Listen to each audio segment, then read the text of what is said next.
just wanted to go over some books that I've read recently, give a little bit of a life update, and I got a few triggers here as well to kind of suffice that in between time. So you're welcome to relax with me.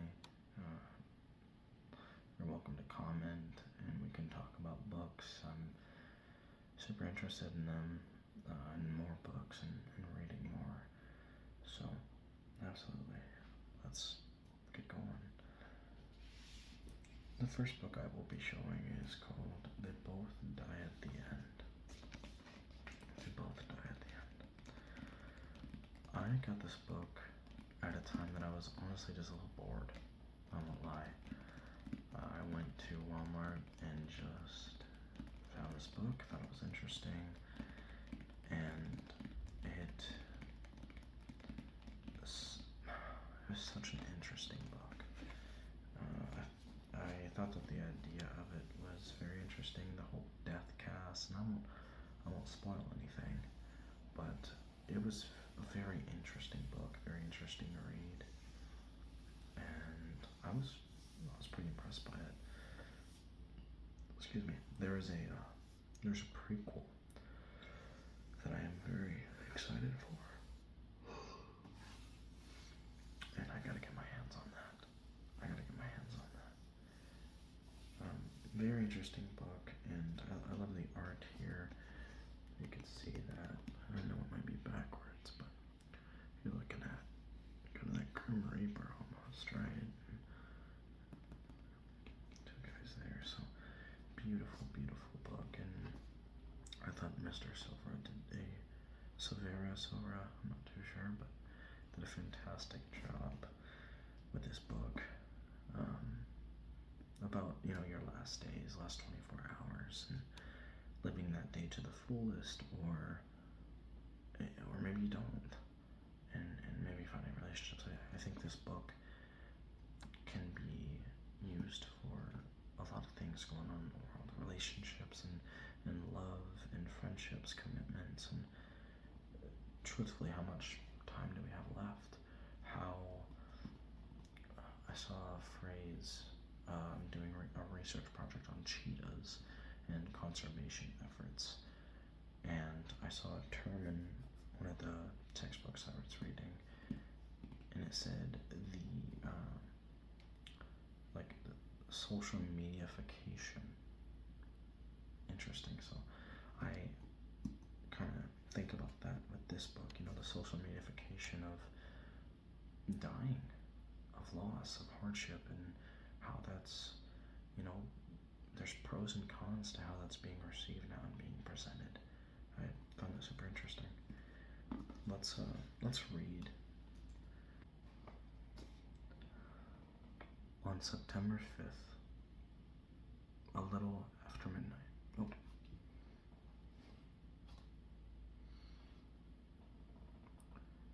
We here at Last Friend Inc. are collectively sorry for this loss of you. Our deepest sympathies extend to those who love you and those who will never meet you. We hope you find a new friend of value to spend your final hours with today. On September 5th, a little after midnight, Deathcast calls Mateo Torres and Rufus Emetrio, I feel like I'm saying that wrong, but to give them some bad news. They're going to die today. Mateo and Rufus are total strangers, but for different reasons. They're both looking to make a new friend on their end day. The good news? There's an app for that. It's called Last Friend. And through it, Rufus and Mateo are about to meet up for one last great adventure. To live a lifetime in a single day. Uplifting and devastating, charming and haunting, They Both Die at the End is a tour de force from acclaimed author Adam Silver, whose debut novel the New York Times called profound. It's a story that reminds us there's no life without death, no love without loss, and that it's impossible to change your whole world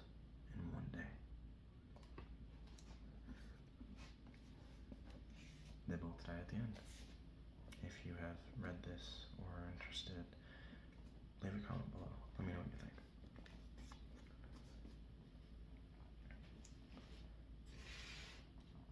Now let's give a little update before moving on to the next book. I'm gonna try to keep this guy on here. Kind of helps that it has cool sounds. So I started college. Crystal University. I'm going for music education. So I'll be a choir teacher is kind of the ultimate goal there. And working on composing music. I'm going to a great university that I'm really excited about. Got a lot of opportunity. Have met amazing people. And luckily got my own place, got my own apartment. I could not do the dorm life. Not for me. But really good people and a really good program. Just had a voice lesson today, so it's good. It's good. There's a little update. I'll add some more in here, but let's move on to the next book. So the next book I have here is Everyone Here is Lying by Sherry Mapina. Sorry if I butchered that completely. As you can see right up here, Lisa Jewell, she said that it's the most addictive book she's read in ages. I could not agree more. It is an extremely addictive book and so well done by the author. I have recently been getting into crime, thriller, mystery, stuff like that. Stuff that kind of challenges me. Not in a actual like mental way, just like I guess in a sort of mental way. Those crime, those thriller ones, I don't know. It's really, I don't even know what I'm trying to go for here. It's a lot of fun. It's a lot of fun. Even though I've been reading a lot more and I'm in university now, I cannot say I've got a grown vocabulary like I want to, but that's okay. Anyhow, a beautiful book. I thought it was really well done. The pacing of everything was really good. Throughout this whole book, it just kind of throws you for a loop, and I think Sherry did a great job. Let's go ahead and read this. I don't really have too much more to say about this, but this one was really good. On the surface, William Wooler was a family man, but he's been having an affair that ended horribly this afternoon at a motel up the road. When he returns to his house, devastated and angry, to find his difficult 9-year-old daughter, Avery, unexpectedly home from school, William loses his temper. Hours later, Avery's family declares her missing. Suddenly, Stanhope doesn't feel so safe. Stanhope, by the way, is the city that they're in. And William isn't the only one on the street who's hiding a lie. As witnesses come forward with information that may or may not be true, his neighbors become increasingly unhinged. Who took Avery Wooler? Nothing will prepare you for the truth.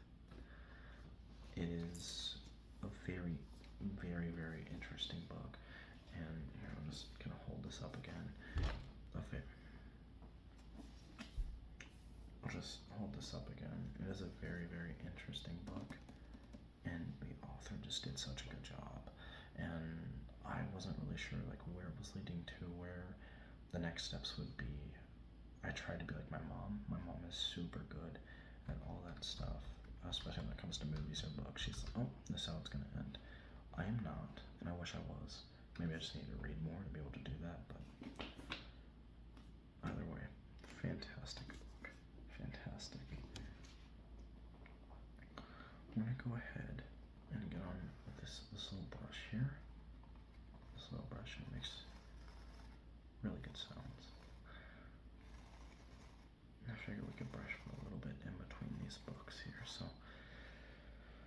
Go ahead and close your eyes.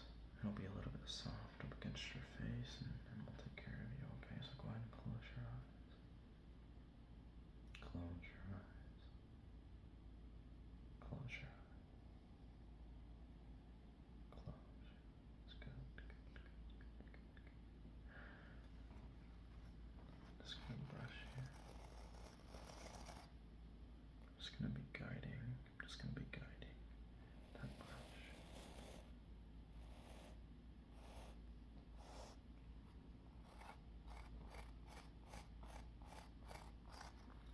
Gonna brush down.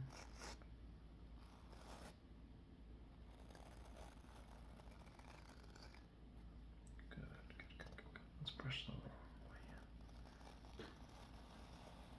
Good. Good.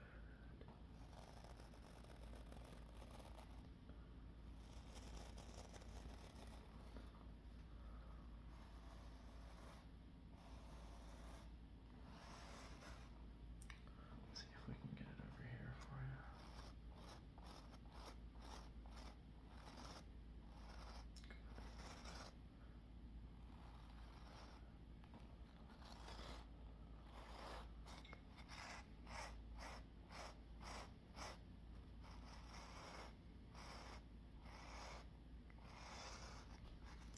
Let's go right on this side here for you, right on this side. Good. Good. Right on that side here for you. Right up top. Just sweep this way. Good. We're just gonna sweep right there. Just gonna sweep right there. Good.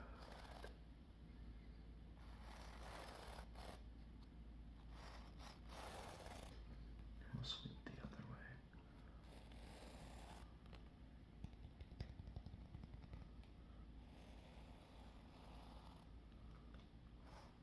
We'll sweep down here. Let's just do a full sweep here, okay? And I'll just guide that brush.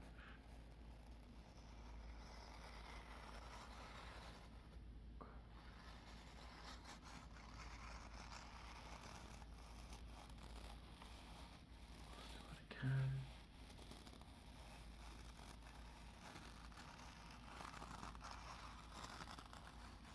Good. And again.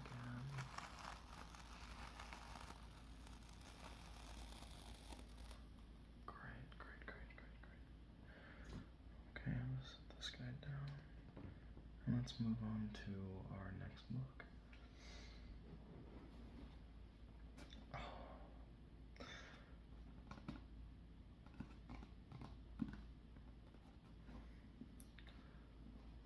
Hidden Pictures by Jason Regulock. That's totally wrong. But other way. Oh my word. I can't even begin to describe how much I loved this book. This book was, simply put, fantastic. I was enthralled from the second I started to the second I finished. I just loved this book so much. The pace of it was fantastic. I would recommend this one mostly for not only the story, but it involves you into the story. You don't have to just imagine. And what I mean by that is these hidden pictures are shown in the book. So let me pull up what I mean by that. So you get drawings like this. And this is what really sold me this book, is just how interesting these drawings get. And let's sit on that for a little bit. You see what's going on? And this is supposed to be done by a kid, right? And you can see that with how they're drawn, but I mean, I'm literally going to flip one page, and now we have shading. Now we have contrast. Like,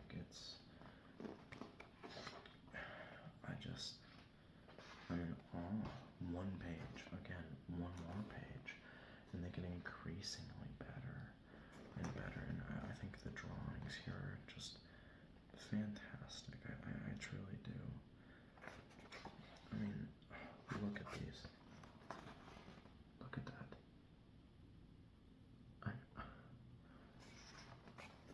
This book was amazing.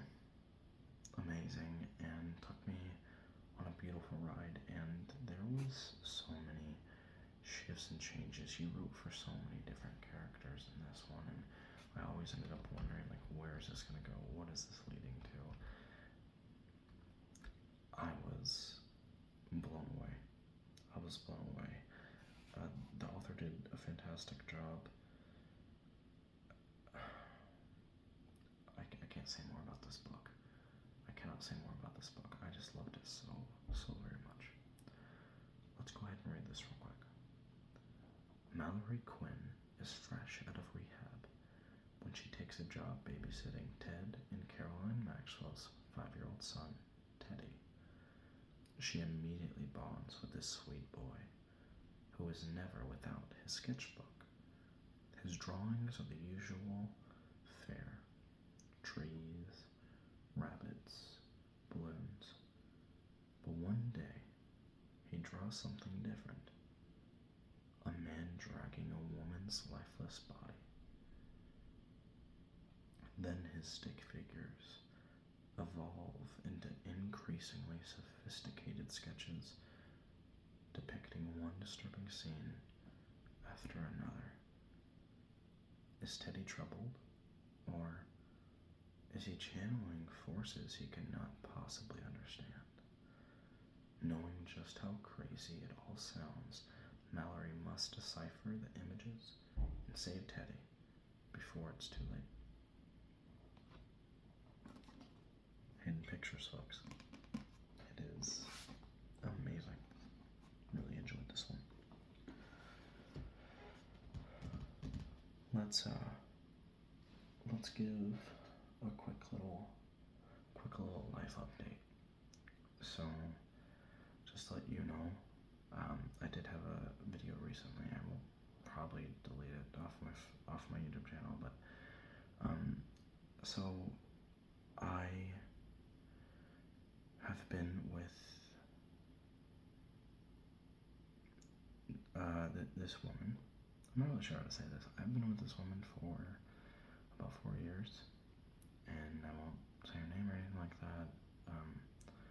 And I don't mean any ill will towards her, but to let you guys know the situation, in July we got engaged, and we started college together, and I found out about 2 weeks ago, maybe now, that she has been unfaithful, and so the wedding's off, of course, and this is the second time that this has happened, and that's my mistake. Fool me once, shame on you. Fool me twice, shame on me, right? But you give everything a chance, and you stick around, because that's what feels right. That's what feels like the right thing to do. But I won't dwell on this too long, but I at least want to let you guys know the situation. So it's the reason why I haven't been, there's been issues ongoing. Of course, starting university. As a music education major, I've been insanely busy, and especially now trying to navigate everything going on. But I got my family on my side. I trust that there's someone out there for me, and kind of just holding on to that.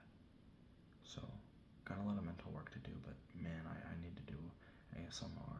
I love doing this. I love being here, relaxing with you guys, and I'm so excited to do this more. But that's the update. So sorry about the downer mood. Let's move on to our next book. So Lisa Jewell, I believe, was someone that, yes, so Lisa Jewell was the one that said that everyone here is lying. She said that it was the most addictive book she's read in ages. Well, speaking of Lisa Jewell, I've read one of her recent novels, Then She Was Gone. This was a ride. I loved this book from front page to the last page. It was amazing. It was an experience. I thoroughly enjoyed. I said this about an earlier piece, but I thoroughly enjoyed the pace of this book.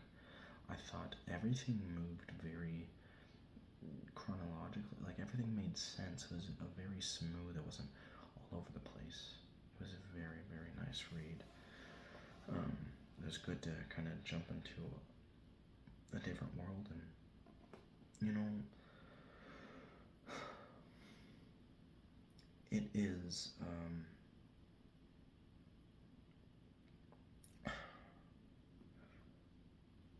It is tough to read these types of things.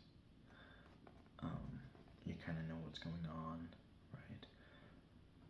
But man, does it just blow your mind when you hear the finale of everything, you know, the conclusion of it all. And I find that so interesting how the author kind of managed to shimmy around this idea in a way that just felt so natural, in a way that felt so, I don't know if that's the right word, of course, but like clean. It wasn't messy. It was like a broomstick full of paint that just smeared perfectly, if that makes any sense. And I really enjoyed it. I really enjoyed this book. Again, I've been getting into these thrillers and mystery and stuff like that, so this was right up my alley, and I thoroughly enjoyed this book. I think you would too, if you're into that type of stuff. We'll read this really quick and then move on to, I got a little light trigger for you guys, and then the last book, which I am so excited to show you. No one ever just disappears. Ellie Mack was the perfect daughter, and then she was gone. 10 years after Ellie's disappearance, her mother, Laurel Mack, is trying to put her life back together when she meets an unexpectedly charming man in a cafe. Before she knows it, she's meeting Floyd's daughters, and his youngest, Poppy, takes Laurel's breath away. Because the eerily precocious Poppy is the spitting image of Ellie. And now the unanswered questions she's tried so hard to put to rest begin haunting Laurel anew. Where did Ellie go? Did she run away from home, as the police have long suspected? Or did something more sinister happen? A haunting page-turner of sheer perfection is what the book lists on review. Then She Was Gone is a gripping and emotionally resonant tale of one mother's quest to uncover the clues she failed to recognize, and finally discover the truth of what happened to her daughter.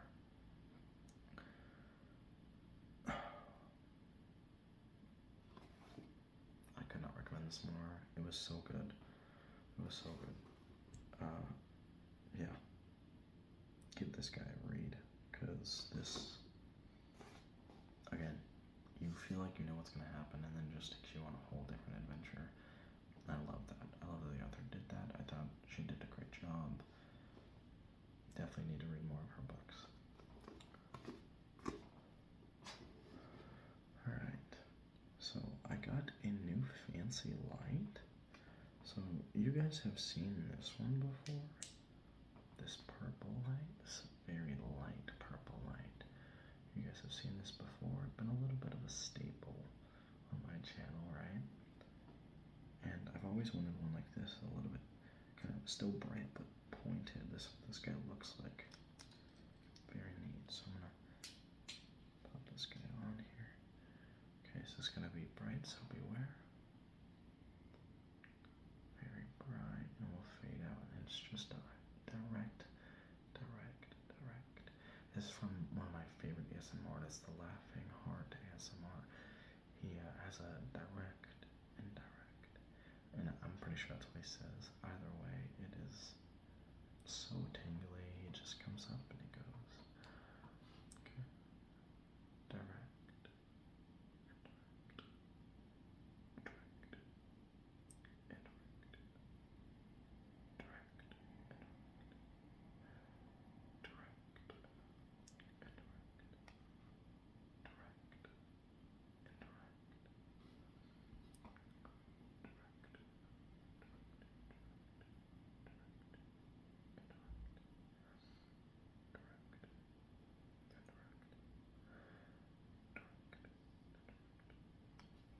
I'm gonna move these guys across, okay?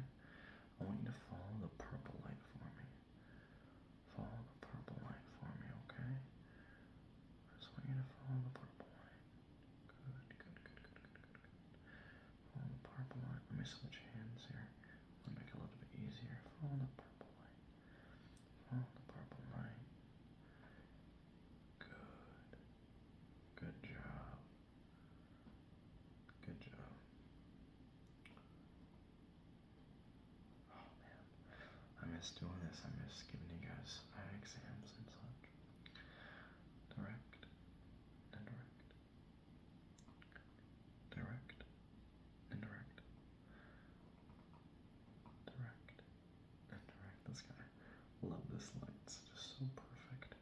It's not too bright. It's just nice enough. And let's go ahead and just keep following the light, okay? Keep following the light. Good job. Okay. Forget about the purple light. Just forget about it. Forget about the purple light. When you look at my nose, okay? Go ahead and look at my nose. Good. Look at the purple light. Look at the purple light. Good. Look at the big light. The big light. This guy is big light. The white light. The big light. Good. Look at my nose. Look at my nose. Good. Go ahead and look at the purple light right up here. Purple light right up there. Good. Direct. Indirect. Keep your eyes on that. Direct. Indirect. Move with it. Good. Direct. Indirect. Good. Direct. Good. Eyes on my nose. Good. Eyes on the purple light. It's not there. Good job. Purple light right there. Good job. Direct. Indirect. Good. Look at my nose. Look at the light. Big light. Purple light. Look at the purple light. Look at my nose. Good. Alright. We'll have a little bit of a stoppage there with the lights. I'm going to spend some time getting better at that movement. And then we'll get back to those.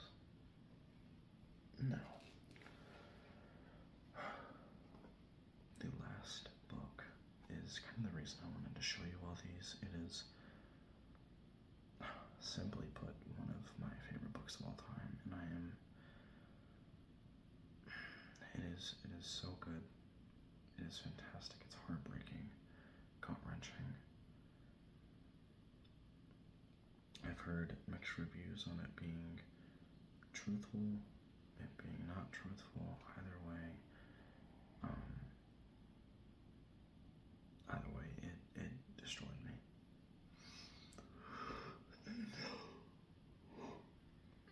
And I thought it would at least be a little bit of my duty to share this book with you. If you've never heard of this book before, definitely come give it a read. If you have heard of this book, let me know your thoughts. The Tattooist of Auschwitz by Heather Morris. This, like I said, this book killed me. It was was a book I could not put down.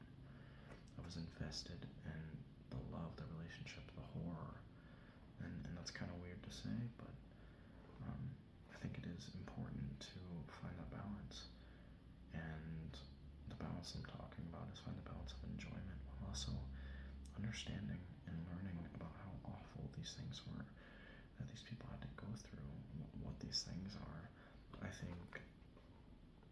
think the story of these two and their determination, at the end of the day, their luck, was very impactful to me. To think about the friends that they've lost and how many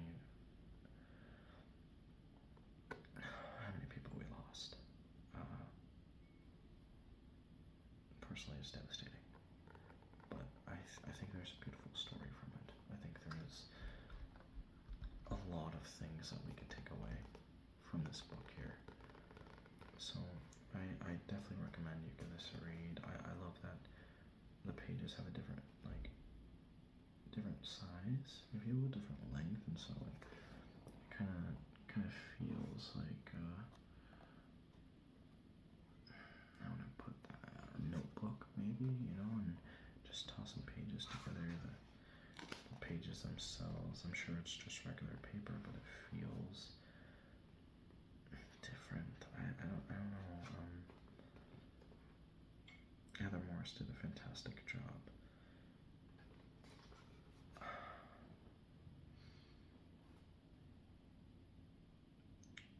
I have been very into reading about the Holocaust and understanding how these things happened, why they happened. I think we all have those things that we're really interested in, which is good. It's good to have those things, and right now I'm very interested in this.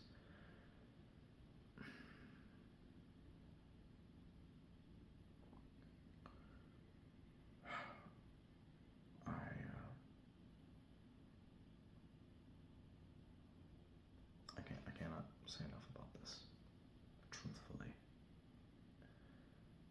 it makes me speechless, and I will absolutely be reading this again multiple times.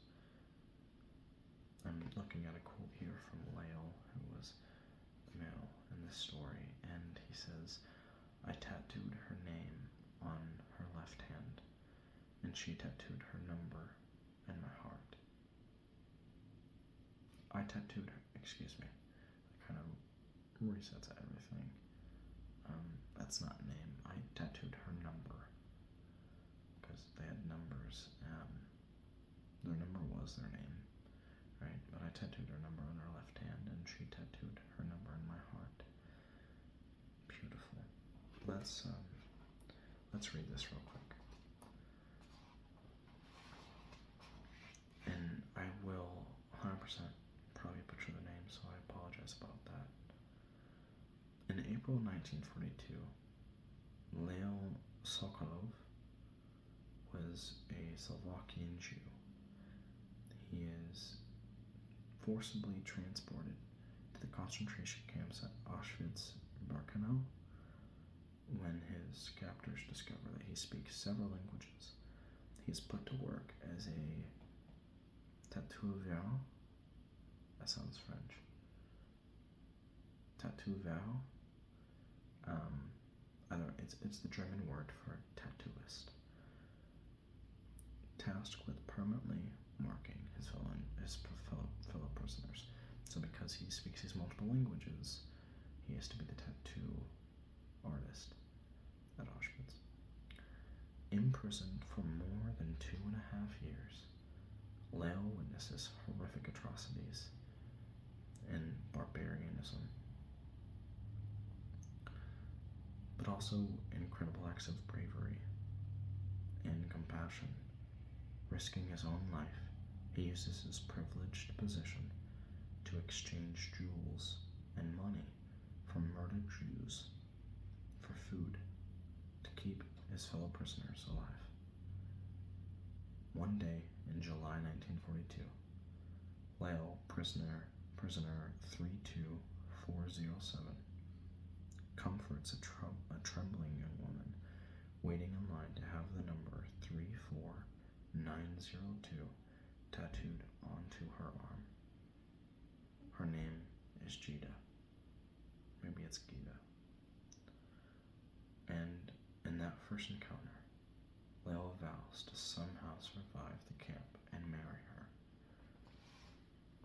A vivid, harrowing, and ultimately hopeful recreation of Layla Sokolo's experiences as the man who tattooed the arms of thousands of prisoners with what would become one of the most potent symbols of the Holocaust.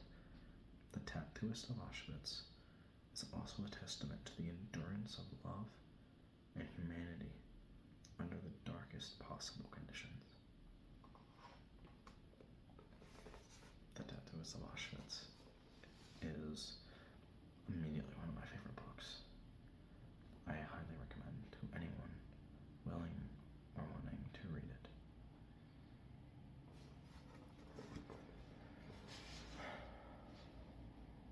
We've kind of gone through a lot here, a lot of really good books. I would love some book suggestions if you guys have them, and of course some life updates that are work in progress. I want to thank you for your consistent support, love, and relaxation with me. I cannot thank you enough. I feel like I can take a break and come back here whenever I want. I'm excited to stop taking breaks, if I'm being quite honest, and really diving into this and doing what I love. I found a good quiet space, at least semi-quiet, to be able to record, and I'm not going to take that for granted. Life has definitely tossed me a curveball, but gotta make a barbecue chicken at the end of the day. And it's gonna be a struggle, but again, thank you. And if you ever need me, comment, send me a message. I don't know how that works on YouTube, but however, comment on a super old video or something if you want to. And let's talk. If there's any video I can make for you, just let me know. Something that might be comforting, certain sounds that you like, or visuals that you like. Just let me know. Thank you so much for watching. I hope you are getting amazing sleep, and if not, I truthfully hope that you're at least a little bit relaxed and mostly interested in some awesome books, in my opinion. Thank you, and have a good night.